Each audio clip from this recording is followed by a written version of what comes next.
Hey folks, I'm Josh Schlossberg, host of the Green Root Podcast, the official podcast of Eco Integrity Alliance, eco-integrityalliance.org, where we're on a quest to uncover the roots of the modern ecological crisis.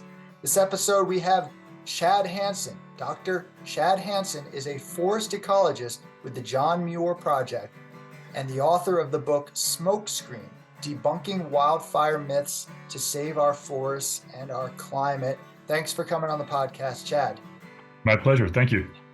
So folks who have been following the podcast, which has become intermittent these days, knows that I've been covering the media coverage of some of the Eco Integrity Alliance campaigns, which have been mostly wildfire forest stuff as of late. And I'm a former journalist, a journalist on sabbatical, whatever. I've worked in the media field from all sorts of angles. And so I've been doing these deep dives on these different articles as they come out. Did one for Denver Post, which was a pretty good article. Did one for Colorado Sun, which was a pretty bad article, laying it all out.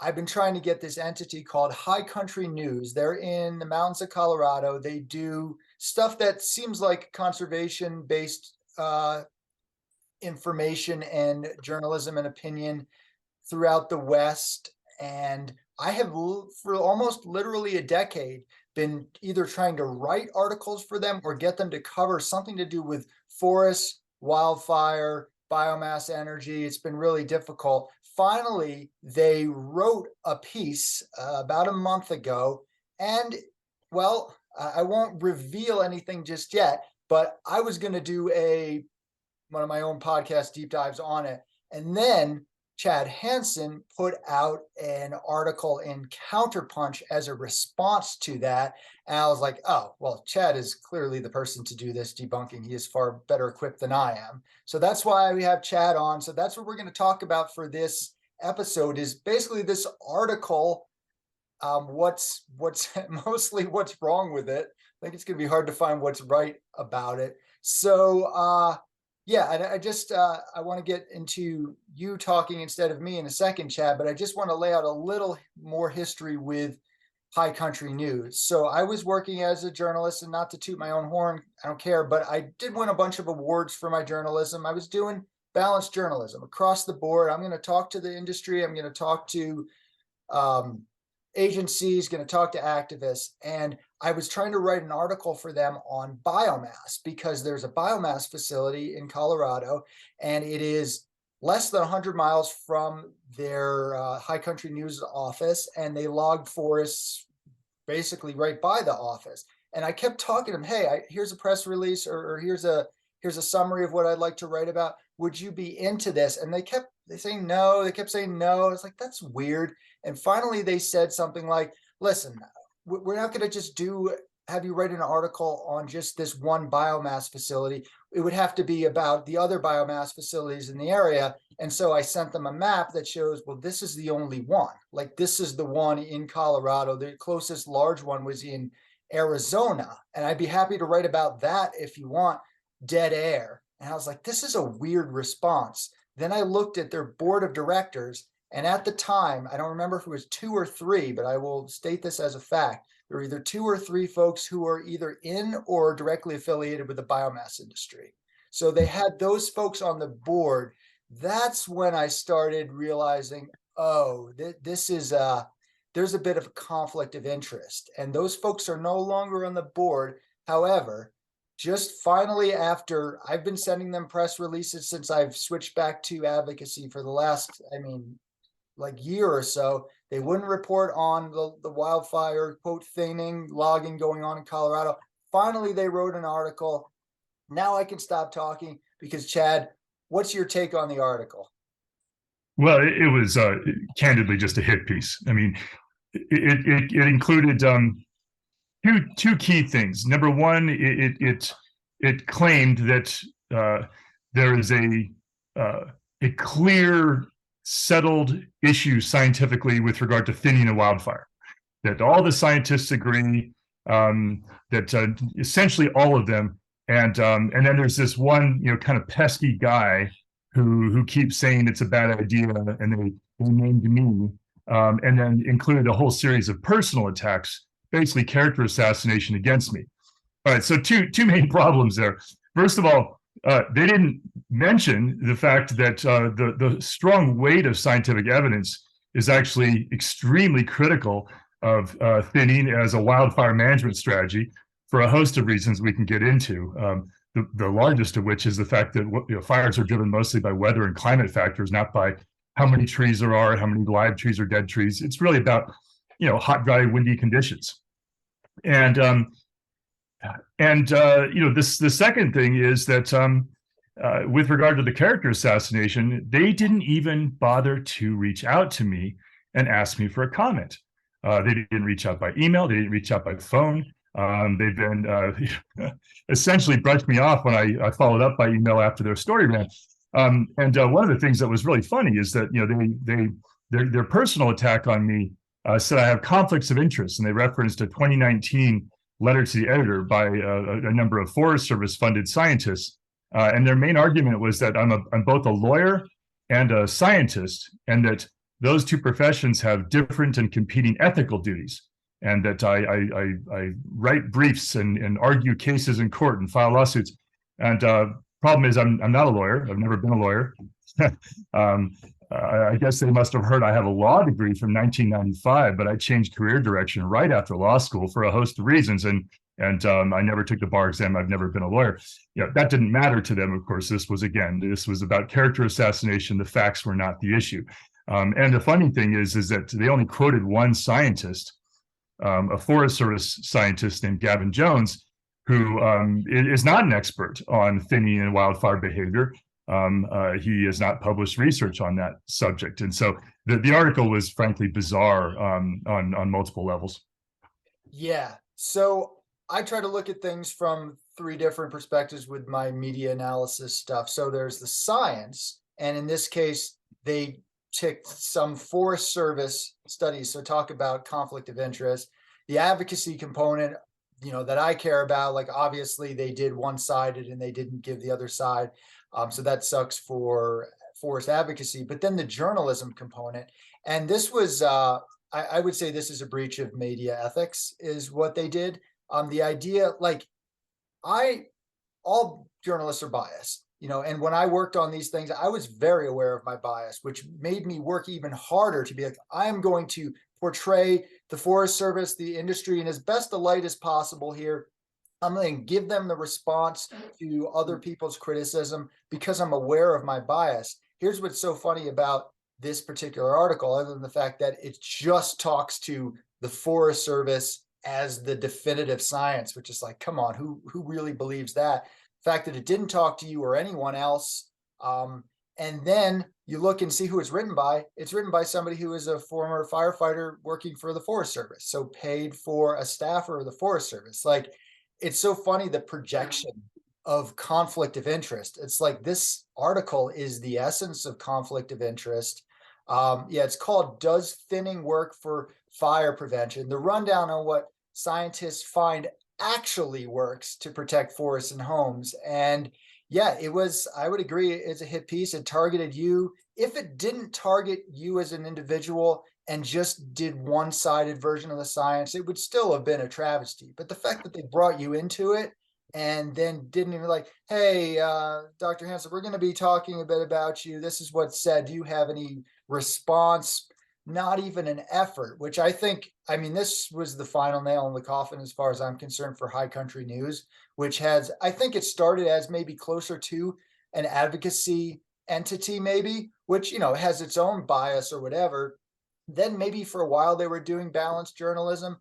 Not anymore, at least not on these topics.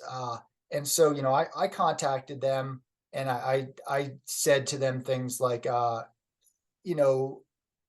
basically what I just said now, and then how even all of their statements about, all right, well, this is just the thinning that they're doing. It's like, I've been sending you all at High Country News press releases with photographs of what's going on in the Front Range of Colorado, that's about 100 miles away. That's actually showing them cutting down 100-plus-year-old trees. And it's like, why didn't that make it into the article at all? So they just completely ignored. They made no effort whatsoever. I see a lot of journalism doing this because they're lazy or because they are ignorant.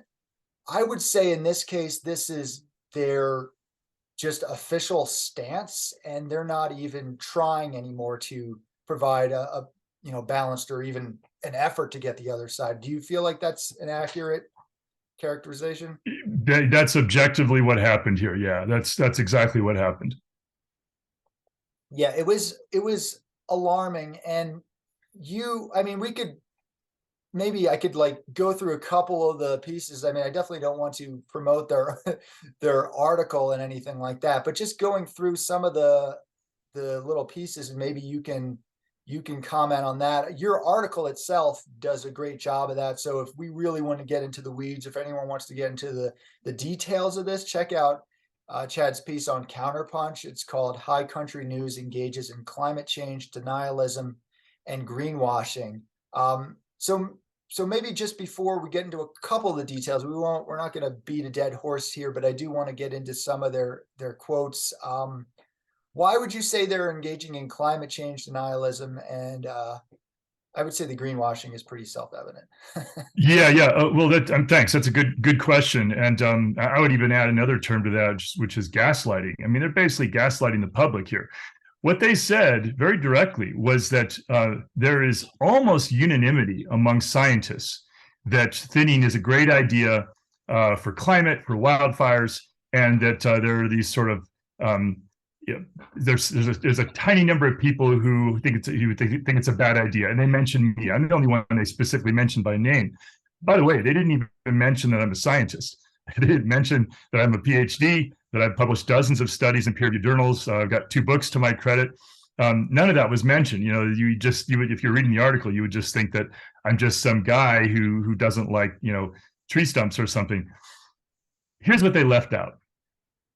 There are hundreds of scientists, myself included, who have published research showing that this type of logging, which they kind of euphemistically call thinning, is bad for the climate, that it's not an effective wildfire strategy, that the fires just blow right through those thinned areas because they're driven by winds.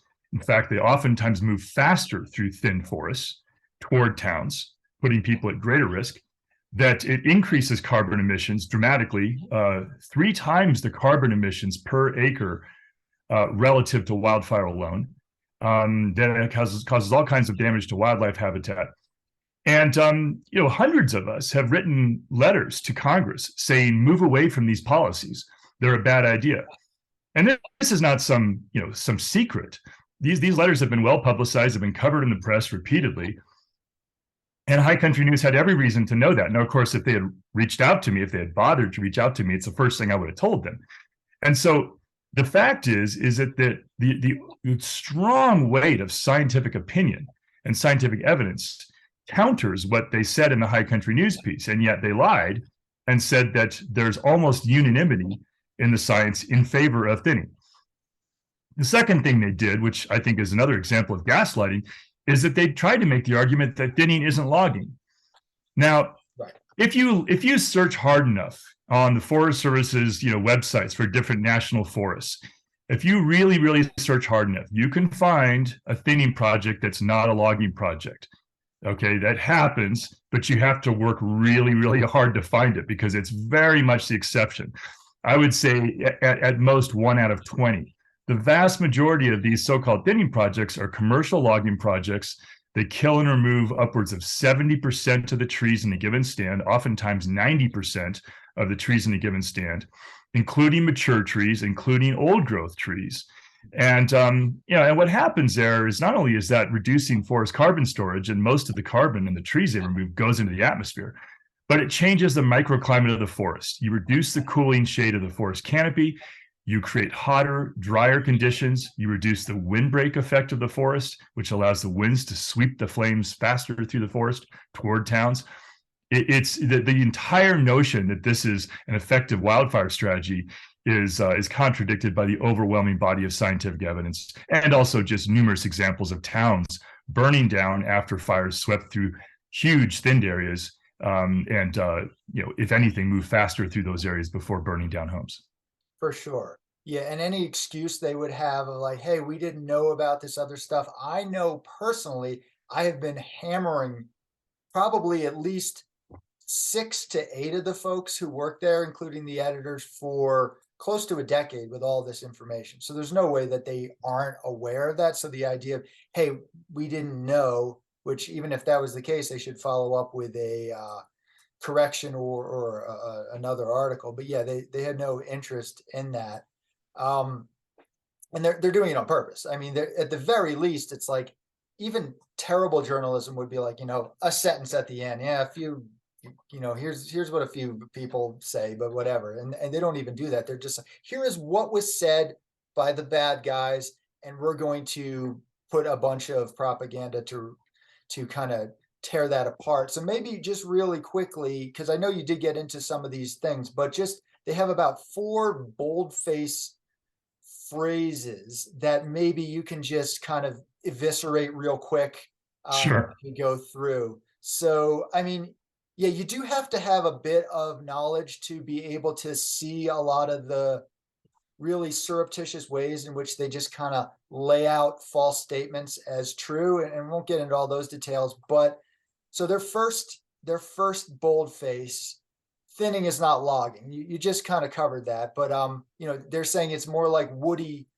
weeding. Now, there are these 2 proposals in Colorado right now that I've been looking at that are wildfire risk reduction, quote, thinning, and they state right there that 25% of all the logging is clear cutting at least, and then clear cuts also up to 40 acres in size. So it's like this isn't like they're not even hiding the fact anymore. They're saying that they're thinning down in Jefferson County, where I'm currently living, in the parks there, and they literally clear cut and cut down hundreds and hundreds of mature and old growth trees up to 130 years of age. So thinning is not logging, is what they say. What's your Yeah. rebuttal to that? Right. Well, I mean, I already covered a little bit of that, but I'll add a couple of things. So, first of all, yeah, you're right. And when they say thinning, just watch out, because it's one of the most deceptive and dangerous euphemisms for commercial logging that we've seen in the history of this issue. When people hear the term thinning, and I talk to people all the time about this, like, well, if they're not really educated on the issue, if they're not informed, like, what do they think? What does that mean? And they think, well, I hear that, that the Forest Service wants to remove some small trees and underbrush, and you'll hear that phrase over and over again. And Forest Service spokespeople and scientists funded by the Forest Service will say that again and again. Oh, we need thinning to remove small trees and underbrush. Well, yeah, they do remove some small trees, but most of the wood, most of the biomass, most of the carbon that's being removed from the forest in these so-called thinning projects is in the form of mature and old growth trees, overwhelmingly. And it's not just they're removing them; they're selling these trees to logging companies and keeping the revenue. That's what the Forest Service is doing. So they're literally in the commercial logging business. And for them to say that this is not logging is again just dishonest on its face. And for High Country News to promote that dishonesty is really appalling here. When in their environmental analysis documents, like environmental assessments, they'll use all the euphemisms. The Forest Service, they'll say, well, this is fire risk reduction, this is forest health, et cetera. Restoration. There's a whole series of euphemisms. Thinning's just the biggest one. But when they get down to brass tacks, after they sign a decision, they sell those trees to logging companies, and those contracts are called timber sale contracts in every single case. So yeah, I mean, it's this is logging that's just being dressed up as something else, because they know the public's concerned about logging, and so they want to lie to the public and say it's something different. Sure. Yeah, one of the questions I guess I would have for you. So here in the county stuff, so obviously there's this patchwork of federal, state, county, sometimes even municipal forests, and they say over and over again, hey, we're not making a ton of money from the sale of these logs, whatever. But and tell me if this is accurate, whether or not that's true. They are making some money, but there is all of this federal money that's basically paying for it anyway. So I see a lot of this as not just propping up dying timber industry, but also just glutting these agencies and giving them a reason to continue to exist. Would you say that's also part of it? Yeah, I'm really glad you raised this. There's two things that people kind of get wrong about this, and it's just part of the obfuscation of this issue. Um, they'll raise the issue, well, some of these agencies, whether they're talking about the U.S. Forest Service or some state agencies or even county entities, they'll say, well, their expenses are higher than their revenues, so it must not be commercial logging. And that is the biggest deception out there, really, because when the Forest Service does these commercial logging projects that they euphemistically call thinning or fuels reduction, yeah, their expenses are always higher than their revenues. And that's true of entities at state and county levels too. But the thing that they're missing is that, first of all, the logging companies are making a lot of money. They're selling, they're making, this is a commercial logging operation. They're making a lot of money. And then they're contributing a portion of that money to campaign contributions to politicians at state and federal levels to keep these policies going. And what those politicians are doing is appropriating huge amounts of money, billions and billions of dollars now, to subsidize these logging operations. And so the agencies are financially incentivized in a perverse way to promote logging, not just because of the revenue that they're getting. And even if they're not getting revenue, the main thing is the appropriated funds to continue to do this. If they're getting money from Congress to say, hey, listen, we're going to give you hundreds of millions of dollars and to do these logging projects, but you got to call it thinning and fuel reduction. That's what they're going to do. And so, it's really just a corrupt system. What people don't realize is that the U.S. Forest Service is getting money in both directions. They get appropriated money from Congress to do these logging projects and to lie about it, essentially, to the public. And then they augment that funding further by selling the public trees to private logging companies and keeping the revenue. So yeah, I mean, it's just they're financially incentivized in the wrong ways over and over again, no matter how you look at it. And really, what it comes down to is we just need to get the U.S. Forest Service and the other federal public land agencies out of the commercial logging business, and that's Congress's job, and it's their fault for not doing that. No, agreed. Yeah. And also, just to make the point, it's also happening state and county, the same stuff. And a lot of this can be federal dollars. And yeah, it's funny. They make the argument, hey, we're not making a lot of money on this in terms of the selling. It's like, they're like, well, so they're doing like bad business by selling out, our forests that have so many other uses than just being cut down. And they're like, look, just because we're making bad business deals, don't blame us. Like, that's their defense, like, we're not making tons of money through the sale of the logs itself. It's like, well, that's that gaslighting thing. It's like, well, look over here. And yeah, I mean, it's been billions. It's been like between 3 to 4 billion has been federally allotted as of late. The Colorado congressional delegation, which has become the biggest cheerleaders in the country, and they're all Democrats, is asking for 60 billion, 60. I thought that was a typo. It's not. They're not going to get 60 billion, I hope, but $60 billion is what they want for more of this logging stuff. And yeah, I mean, as a journalist, somebody who's worked in journalism, also a fiction writer, Forest Service and the logging industry and all that, they're masters of manipulative language. Like, almost where I have grudging respect for the way that they use their Orwellian language. It's quite amazing. It's almost like the way the U.S. military did during Vietnam, stuff like that. Like, just the way that they couch their terms. It's quite phenomenal. It's remarkable. And in fact, in my book, Smokescreen, I devote an entire chapter to the use and misuse of language, and frankly, the weaponization of language in ways that would make George Orwell blush. Yeah, they're really, really good at what they do in that regard. Yeah, I mean, let's just go into a couple more of the bold faces here, and then we can kind of, put this to bed. But all right, when they say thinning does not make wildfires more destructive, what would be your response to that?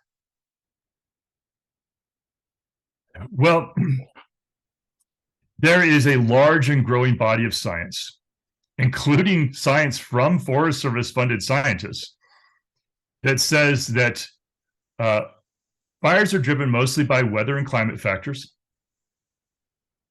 and basically hot, dry, windy conditions. And when you thin a forest, so-called, you make the forest more vulnerable to extreme weather that drives and exacerbates wildfires, simply because you change the microclimate. And again, you reduce the canopy cover of the forest, you create hotter, drier, windier conditions. And also, the logging machinery introduces and spreads the little tiny seeds of highly combustible invasive grasses like cheatgrass, but there's a whole series of these types of grasses. Cheatgrass is the most common one.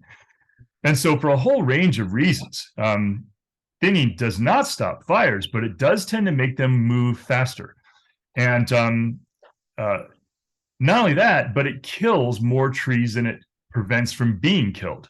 So every study that's looked at that question specifically, including my own research, but also research from others, has found that thinning kills more trees than it prevents from being killed, and it triples carbon emissions per acre relative to wildfire alone. So this is a documented, demonstrable failure of a management strategy. It is not only making climate change worse,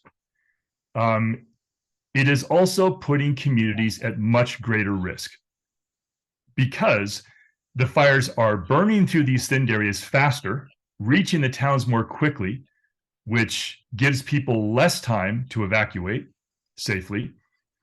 It is diverting scarce resources away from actual community protection measures at work, like home hardening, defensible space, and evacuation assistance. And on top of that, it's giving people in vulnerable communities a very dangerous false sense of security, because they're being told by the US Forest Service, by state agencies, by county entities, and by the logging companies that this so-called thinning project out in the wildlands, far from the homes, out there over the ridge, that's somehow going to act as a fire break, a fuel break, and will stop the fire from reaching the homes. Now, those are lies. We know that's the case. This is not just an abstract, theoretical issue.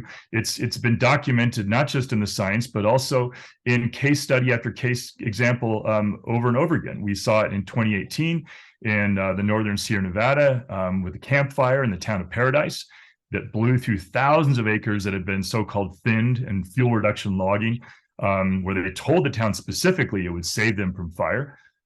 Burned down over 14,000 homes and killed 86 people. We saw it 2 years ago in the Dixie Fire in the town of Greenville. We saw it 2 years ago in the town of Grizzly Flats with Caldor Fire, and many, many, many other examples that I could name. We know this doesn't work, and yet they keep pumping Democrats and Republicans. And some of the worst are some of the Democrats, including the Colorado congressional delegation, want to keep pumping billions of dollars into this failed system that is essentially guaranteeing that more homes are burned and more lives are lost. Yeah, well, thank you for that summary. So last two talking points they have, and then we can put this to bed. And I know you covered some of this stuff, but just to hit their points as they go along. Thinning is not a climate change risk. So summarize that climate argument.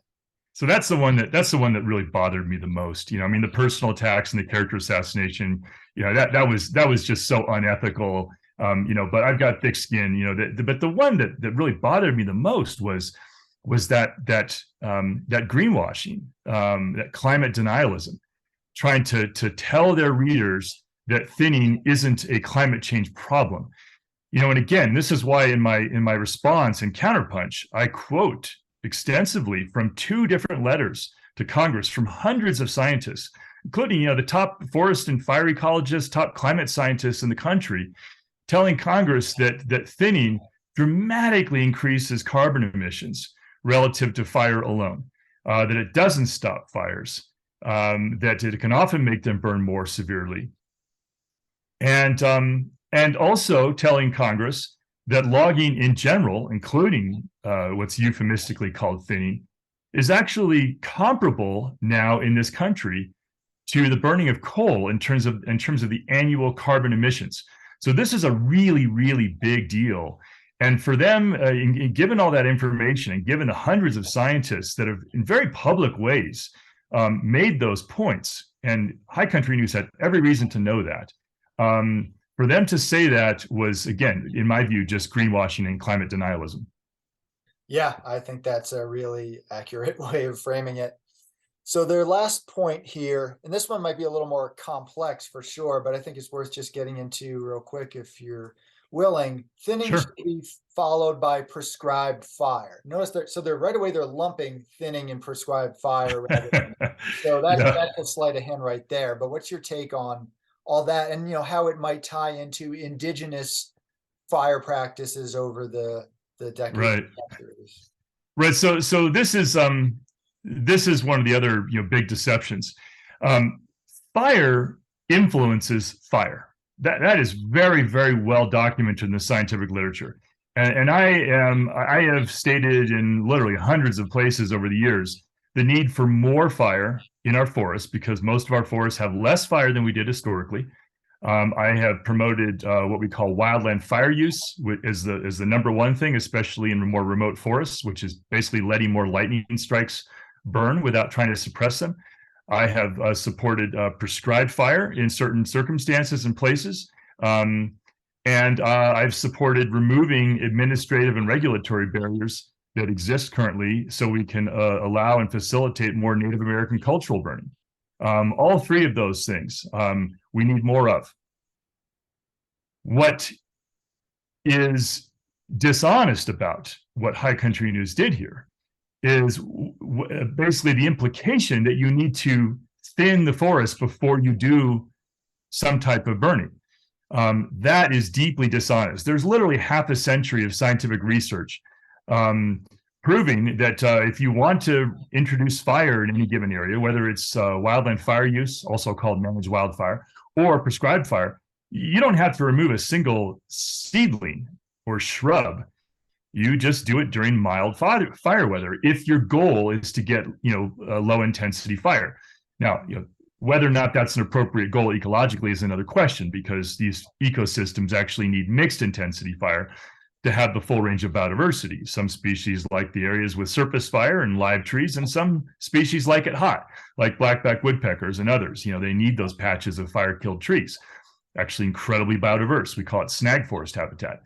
But leaving that aside, if in a particular area, land managers, for whatever reason, want to get essentially, largely homogeneous, low intensity surface fire, they can do that very effectively by simply starting the prescribed fire in mild fire weather when it's not hot, dry, windy conditions. We know that to be the case. And whenever studies have looked at this and actually just done prescribed fire alone with no thinning versus, thinning plus prescribed fire, what we find is that you don't have any additive benefit of thinning first before prescribed fire. It's what I call, it's a third variable problem. And, I kind of make fun of this because I call it the blue toothbrush problem. It's like, you could correlate, the color of the toothbrush that you use to all kinds of things if you looked at various aspects of human behavior. And, it's like, it's as if I could design a study and I could say, I'm going to do prescribed burning. And every 100 meters as I go through the forest, I stand on my left leg and hop in a circle. And then say, look, it's a combination of standing on my left leg and hopping in a circle plus prescribed burning that is so effective. It's literally that ridiculous. If you look at the research, and I talk about this extensively and cite lots of studies in my book, Smokescreen, on this very subject. And so the very notion that somehow we need to thin the forest before we burn is just part of the gaslighting of the public on this issue. Right. Yeah. And even this study that I think I found from your article, and I included in some other stuff that I'm writing, is a 2021 study that says, so even thinning fire followed by prescribed fire, because a lot of times when there's thinning and then it burns hotter, they're like, yeah, that's because we didn't do the prescribed fire after the thinning. But this study found, quote, this thinning followed by prescribed fire may increase the risk of fire by increasing sunlight exposure to the forest floor, drying vegetation, promoting understory growth, and increasing wind speed. So it's like, yeah, I don't personally want to oppose prescribed fire. I think, yeah, like you said, in some situations it's appropriate, some it may not be. But the way that they're packaging it together as a bundle, like internet and cable, from your cable company, that kind of issue seems to be what's going on. Do you think there's any way to extricate the two, prescribed fire and thinning? Oh, sure. And that's what we have to do. We have to extricate all types of fire from any kind of logging operations, any kind of tree removal. And by the way, I mean, there's lots of different scientific studies that have found that thinning followed by prescribed fire is often associated with higher overall tree mortality, oftentimes more intense wildfire behavior. It's just not the solution. Prescribed fire alone or managed wildfire alone, any type of fire, or Native American cultural burning, any type of fire is going to modify subsequent fire behavior for a certain number of years. Not forever, but a certain number of years, maybe a few years, maybe several years, it may be 10 years, depending on the ecosystem. And, in a deeper sense, the goal isn't to suppress fire. We're never going to suppress fire. The goal is to make sure that when fires occur, homes don't burn and people don't lose their lives. That's the goal here. We don't have too much fire in our forests, and the fires that do occur, including the big ones, are creating some of the very best and most biodiverse wildlife habitat that we have in our forests. This is a good thing ecologically. And there's a lot of additional gaslighting going on, telling the public that the forests aren't regenerating after fires. That's also more misinformation. And I talk about that extensively in my book, Smokescreen. And there's been some recent studies that further that misinformation. And if you look closely at them, they're basically just these theoretical modeling studies that have all these ridiculous assumptions that are not consistent with what you find on the ground. And so, that notion is being weaponized to continue the billions of dollars of appropriations flowing into subsidies in these logging projects out in the wildlands instead of protecting homes. Right. And yeah, on that final point there, so you're not saying, hey, we should just let fires, burn down all these houses. The issue is the fire is fine in the forest, but then when it gets to the fact that all these people are now moving closer into the forest, there are millions and millions of people at the forest edge. So what do we do about that? Right. That's where the money should be going. The overwhelming majority of the money right now from state and federal sources is going into backcountry logging projects under these euphemisms. And it's not stopping fires. If anything, it's making them burn faster toward homes. We need to reverse that 180 degrees and use those funds to do three key things. Number one, home hardening. Help homeowners in the communities where they need the financial resources, because there are some wealthy communities that don't need the money. They're doing this on their own because they have the resources.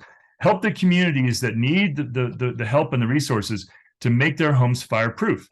Simple things, rain gutter guards, ember-proof vents to prevent those embers from being driven by the winds into an old coarse wire mesh attic vent and burning the house. Defensive space pruning. This is simple stuff. It's not logging. It's just basically pruning of grasses and some shrubs and some seedlings and saplings, lower limbs, within 100 feet of homes. It's not about deep out in the wildlands. Whatever happens beyond 100 feet from homes has no effect on whether homes burn or not. It's all about the home itself and that zone within generally 60 to 100 feet around individual homes. And then evacuation assistance and also things like community fire safe shelters. That would make a big difference in places where a fire starts nearby and there's not much time to evacuate. But basically things that are all directly about community safety. That's where we need to put the money. And that's where the one place where the money's not going, because that would mean the logging industry would stop profiting to a spectacular degree off of these subsidies that are being facilitated by both the Republicans and the Democrats. And that's really what needs to be daylighted here. It's easy to criticize the U.S. Forest Service. It's easy to criticize state and county agencies, and they're definitely culpable. But at the end of the day, these policies and these funding decisions are being made by elected officials on both sides of the political aisle at the state and federal level, and they need to be held accountable. Totally agree. Yeah, a phrase I've been tossing around is, when it comes to protecting communities from wildfire, there's no place like home. That little bit of like Nice framing. So yeah, I mean, there's no real opposition to doing the home protection per se. It's just that there's hardly any funding and very little attention, and all these people are getting this false sense of security. Like, oh, well, they're cutting down in the forest and the parks. I'm all good. And it's like, no, you're not good. And yeah, well, the article was very unfortunate. At the same time, it gave you an opportunity to correct the record there. Definitely encourage, and I'll link to your High Country, or your rebuttal of High Country News in Counterpunch. And yeah, I mean, my final take on it is, if they had written an opinion piece, it would have been a fine opinion piece. That's what opinion is. I'm going to skew everything to my perspective, maybe a bit dishonest, but all right. And then they're like, hey, Chad Hanson or whoever, we'd like a reply to the opinion, but they didn't. Exactly. Yeah. Exactly. Yeah. And they I sent them emails after they ran this piece, and I pointed out, all the science that they omitted or blatantly misrepresented, and also the fact they didn't contact me before attacking me, and also the inaccuracy in their personal attacks. And they just didn't respond for like a week. And finally, I sent them a couple of follow-up emails, and I was very polite and professional. And finally, they sent me back this one paragraph kind of non-response response. It was basically just a brush off, and then they haven't responded further. So again, if you're a responsible news outlet, you sure, if you want to run an opinion piece, run an opinion piece, right? But then you typically have something from the other side so that the readers can make up their own minds. But you don't do dishonest, one-sided attacks and then basically disregard and dismiss people when they contact you and say, hey, wait a minute, what's going on here? Yeah, well, I'm pretty sad to say that I think this was a piece of just straight up unethical journalism, just like basic journalism 101. It was unethical. And I think this puts High Country News officially into, it's just propaganda. I wouldn't recommend anyone reading High Country News anymore. I certainly have stopped. I'm okay with seeing opposing points of view. I'm okay, as a journalist, that was the thing I did. And it actually opened my mind to be like, well, how do I steel man even their argument as opposed to straw man? So I like those exercises, but this stuff was just flat out unethical. And yeah, I don't think there's any coming back from this unless they issue a correction or they do a follow-up piece, but it seems like they're not. I got the same blanket response as well. High Country News, rest in peace. Yeah, I even sent them an email and asked them if I could write a response piece in High Country News, and they never responded to that. Well, that's unfortunate, but it seems like other media is slowly learning to cover this in a bit more balanced way. And the unfortunate fact is this is going to be happening a lot more. So I think that's going to force it more into the public eye, and therefore there will be more coverage. So it's almost like it has to get worse before it gets better, I think. That may be the case, but I do think you're right. I do think more environmental journalists and news outlets are starting to open their eyes a little bit and get a little bit more skeptical about these arguments, if for no other reason than because every big fire season, they're seeing more communities burn as these fires sweep through these vast areas that were thinned. And then it's starting to say, well, is this really working? Right. We have the evidence now that all this logging they've been doing is not only not protecting communities, not protecting the forest, it's making everything worse. And yeah, you can only ignore that for so long. So yeah, well, thanks so much for being in the lead of exposing this stuff, advocating for forest, biodiversity, climate, everything like that. It's really important work. And I think this is one of the biggest controversies that's going on. And hopefully through work more from folks like you and others, we can start making this more apparent to the public what's really going on. I think so. And I think, the other thing I should mention here just before we sign off is, I'm the one who was attacked, directly in this High Country News article, but there are dozens and dozens of us, independent scientists, who are publishing the research that is, politically and economically inconvenient to these logging programs and subsidies. And we're all getting attacked by scientists who are funded by the U.S. Forest Service or other logging entities, and also occasionally by compromised news outlets that are, for whatever reason, aligned with logging interests. Yes, indeed. I concur. And thanks again for coming on the podcast, and thanks for all your work. My pleasure. Thank you.